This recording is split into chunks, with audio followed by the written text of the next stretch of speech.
Bonjour à tous, nouvelle vidéo d'analyse aujourd'hui dans laquelle on va s'intéresser exclusivement au Bitcoin sur du long terme. Sur du court terme, pas grand chose à dire par rapport à la semaine dernière et à la semaine d'avant. Vous voyez, on est toujours aux alentours du support des 20 000 dollars. Depuis finalement la baisse qu'on a eue mi-juin, le prix du Bitcoin consolide toujours à l'intérieur du range entre les 18 500 dollars et les 25 000 dollars environ. Donc d'un point de vue court terme, vraiment pas grand chose à dire. Soit on casse par le bas le support, là il faudra faire vraiment attention. Comme je vous disais dans les précédentes vidéos d'analyse, on risque d'aller chercher beaucoup plus bas. Soit on espère un rebond pour aller chercher la borne haute du range. Mais dans cette vidéo aujourd'hui, on va plutôt s'intéresser aux indicateurs long terme que j'ai pu vous présenter par le passé sur cette chaîne YouTube et on va essayer de les reprendre un par un pour voir quel est l'état aujourd'hui du Bitcoin. Est-ce que le Bitcoin est sur un niveau de prix intéressant et sinon, quel serait le niveau de prix intéressant? Alors, il y a plusieurs indicateurs. On va commencer avec l'indicateur de régression, le Bitcoin régression. Pour rappel, c'est un indicateur qui permet d'envelopper le prix en se basant sur son historique de ces 10 dernières années environ, un petit peu plus. On va chercher la résistance, c'est la ligne rouge, puis le support, la ligne verte, etc., etc. Et le prix historiquement a toujours évolué au sein de cette courbe de régression. Sauf que depuis cette année, depuis le mois de mai environ, le prix du Bitcoin a franchi par le bas ce canal de régression et en ce moment, le prix est beaucoup plus bas. Alors évidemment, c'est un indicateur qui est basé uniquement sur l'historique du prix et il semblerait qu'on ait un ralentissement sur la hausse du Bitcoin. Clairement, on le voit. On va déjà historiquement chercher des niveaux de moins en moins hauts, étant donné que la courbe, vous voyez qu'elle n'est pas linéaire, elle est en train de s'aplatir. Alors attention, je suis quand même en échelle log ici, mais on voit que sur le dernier sommet, on va seulement chercher la courbe orange et non plus la rouge. Et ici, on va seulement chercher un tout petit peu au-dessus de la courbe blanche.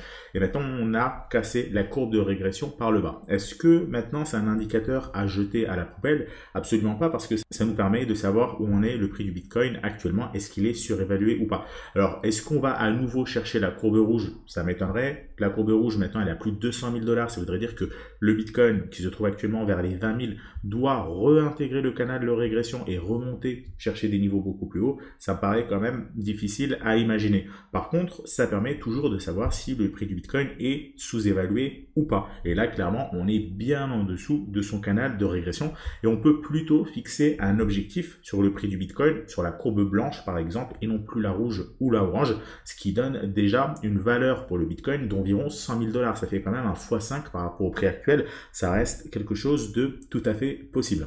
Alors voilà par rapport à cet indicateur-là, on l'a franchi par le bas, pour autant ça nous dit quand même que le Bitcoin est clairement sous-évalué par rapport à son historique passé.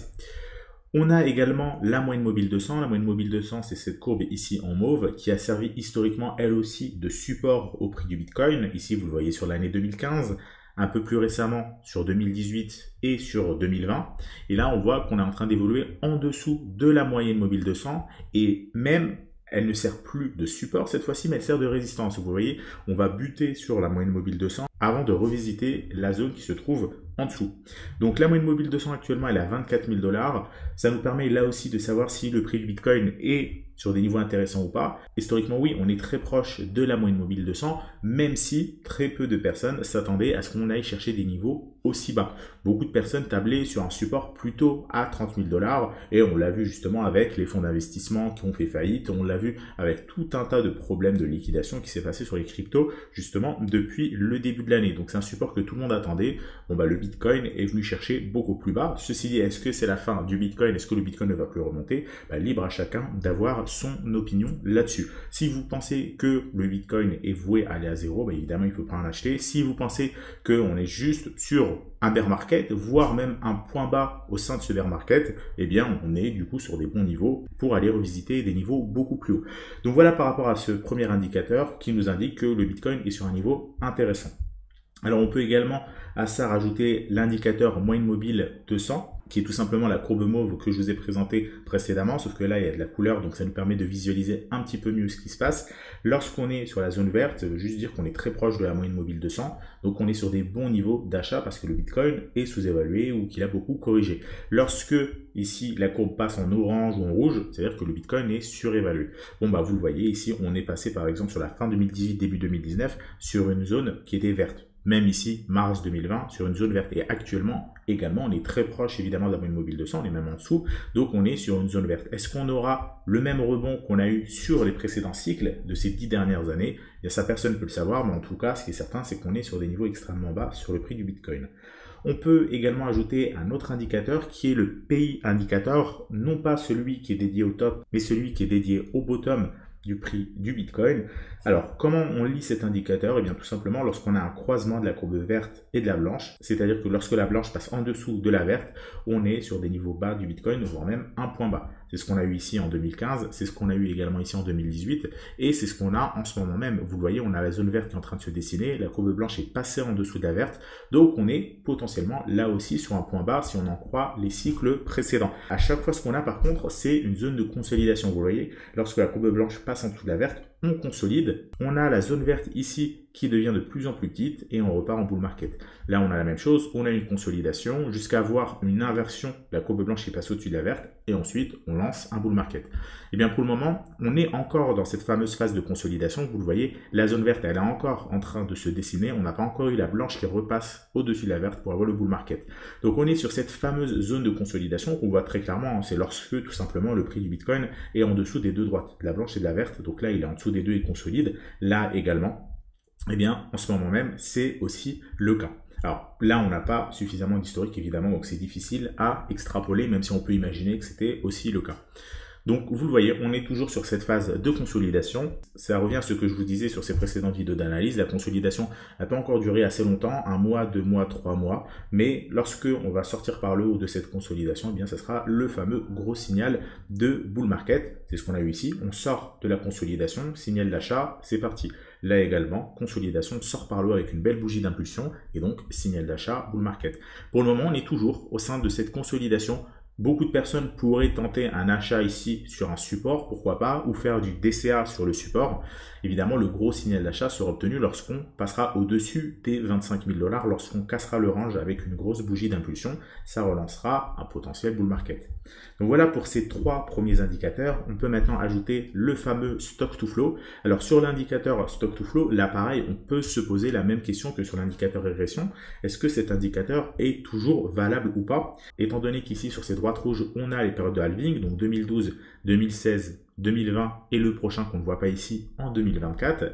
Et ce qu'on constate, c'est qu'à chaque fois qu'on arrive sur une période de halving, ensuite le prix du Bitcoin explose. C'est ce qu'on a eu en 2012, c'est ce qu'on a eu en 2016 et c'est également ce qu'on a eu en 2020. Est-ce que maintenant le prix du Bitcoin va réexploser avant le prochain halving? Si on en croit cet indicateur, a priori non, étant donné que le prochain halving est en 2024, donc il faudrait attendre environ 2 ans pour avoir le bull market sur le prix du Bitcoin.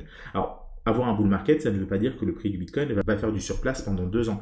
Pourquoi? Parce que vous le voyez, à chaque fois, lorsqu'on a une période de halving, eh bien, le prix du Bitcoin tend à se stabiliser vers la valeur du stock to flow. C'était le cas ici, c'était le cas ici. Est-ce que ici ça peut être le cas, c'est-à-dire que d'ici 2 ans, le prix du Bitcoin revient tout simplement rechercher son ATH vers les 70 000 $ à 100 000 $? Ça peut être possible d'avoir un Bitcoin donc, qui nous fasse encore à peu près un x4 d'ici 2 ans et ensuite réexploser suite à la période de halving, beaucoup moins évidemment parce que là il est beaucoup plus évalué que sur les précédentes périodes et on l'a vu avec l'indicateur régression, on a un potentiel de hausse qui est de plus en plus réduit avec le temps, mais on peut imaginer un Bitcoin qui d'ici 2 ans ait fait un x4 et ensuite on a une petite hausse d'encore x2, x3, x4 avant de fortement retracer. Donc ça peut être quelque chose de tout à fait faisable. Bien évidemment, pour le moment, on n'a pas encore ce fameux signal d'achat. Je vous rappelle, il faut quand même qu'on sorte de ce range qu'on est en train de dessiner depuis plusieurs mois. Donc voilà par rapport aux indicateurs qui se superposent sur le prix. Maintenant, on va voir les indicateurs, justement les oscillateurs qui sont en dessous. Donc on a déjà la rentabilité des mineurs de Bitcoin. Donc la rentabilité des mineurs de Bitcoin, elle est en ce moment au plus bas. Vous voyez que les mineurs, on est vraiment sur la zone limite de rentabilité. On est vraiment en train de rebondir sur le support vert. Et systématiquement, ça coïncidait le support vert avec un point bas. Regardez ici cette zone verte ici. Alors je peux peut-être agrandir un petit peu plus l'indicateur. Sur cette zone verte, eh bien c'était un point bas ici sur le prix du Bitcoin. Pareil ici, sur l'année 2019, c'était un point bas sur le prix du Bitcoin. Pareil, ici, en ce moment, on peut tabler sur un point bas sur le prix du Bitcoin, étant donné qu'on est sur le support vert avant de rebondir. Donc voilà par rapport à cet indicateur, rentabilité des mineurs de Bitcoin. On peut également voir rentabilité des traders de Bitcoin, si on peut l'appeler comme ça, c'est l'indicateur qui est tout en bas. On voit l'évolution du premium des contrats futurs. Alors pour ça, il faut aller sur l'unité de temps daily. Et donc à chaque fois qu'on a ici l'indicateur sur le support vert, ça veut dire que le premium, il est faible. Et donc il y a peu de personnes qui utilisent du levier. Souvent, ça coïncide avec des points bas sur le Bitcoin. Lorsque on est sur la zone rouge au-dessus, ça indique qu'il y a beaucoup de leviers qui est utilisé et donc on est potentiellement justement sur un point haut.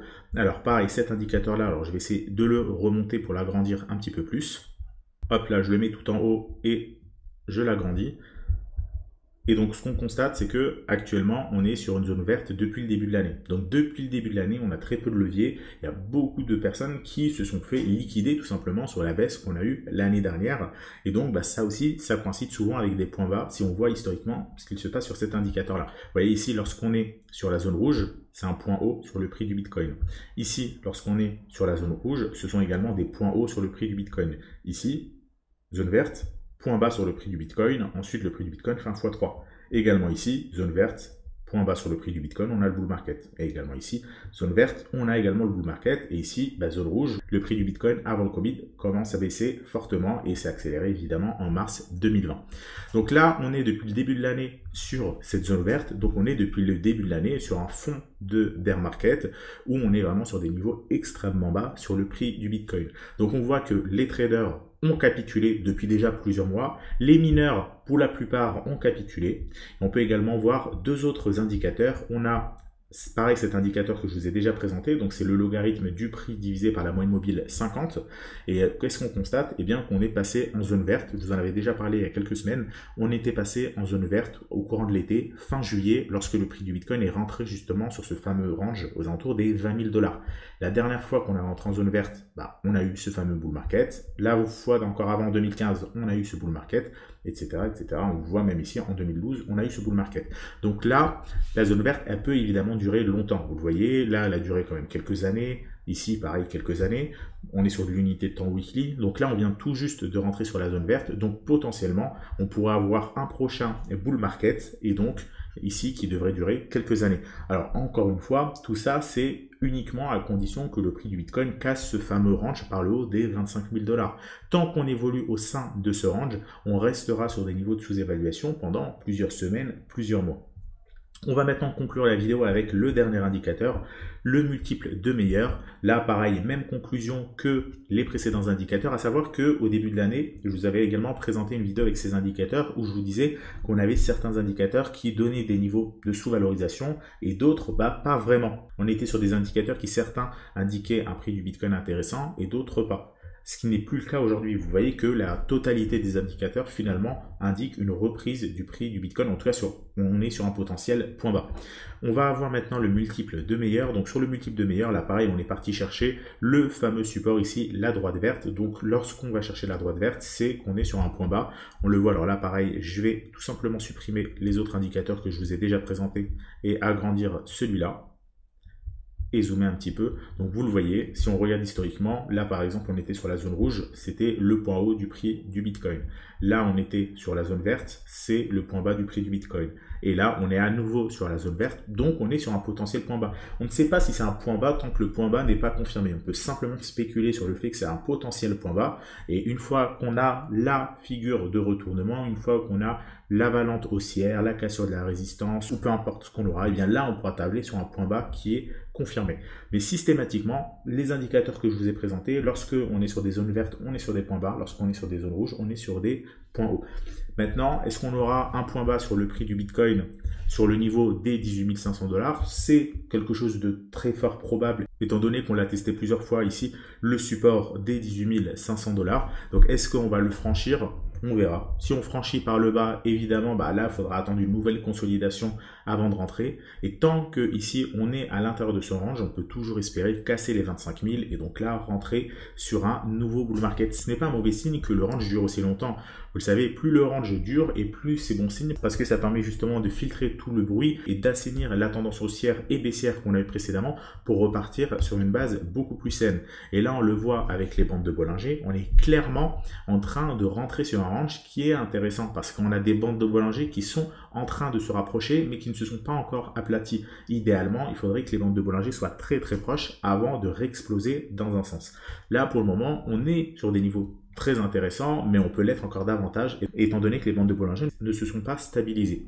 Et dernier argument, c'est que les primes des options pour ceux qui traitent les options actuellement sont extrêmement basses. Et donc qui dit prime d'options extrêmement basse dit déjà pas intéressant de trader les options en ce moment, mais dit également qu'on pourrait s'attendre à un retour de la volatilité très bientôt parce que c'est toujours comme ça. Lorsqu'on a des primes d'options élevées, il y a beaucoup de volatilité et donc là c'est intéressant de vendre des options. Par contre, lorsqu'on est sur des niveaux comme actuellement, là c'est pas du tout intéressant de vendre des options parce qu'on prend beaucoup trop de risques.